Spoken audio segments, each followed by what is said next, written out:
नवरंगपुर जिला विजिलेंस कार्यालय बाईपास रास्तार बाली बोझे ट्रक चापरे जड़े पथचारी मृत्यु घटी। घटनास्थल में पथचारी मृत्यु घटी बेले ड्राइवर फेरार हो जाइए।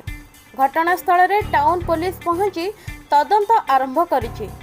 नवरंगपुर सहर विजिलेंस ऑफिस बाईपास रास्तार घटी अघटन। मृतक जनक हेले गादवागुड़ा अंचलर रुबेन बिहारी। से तांकर बंधुक सह चली चली जाउथुवा बेले ओडी 10X7291 नंबर रो एक बाली बोझे ट्रक तांको पछपटु धक्का देइथिला। शव उद्धार करने सह ट्रक टी को अटक रखी अधिक तदंत आरंभ करिछि नवरंगपुर टाउन पुलिस।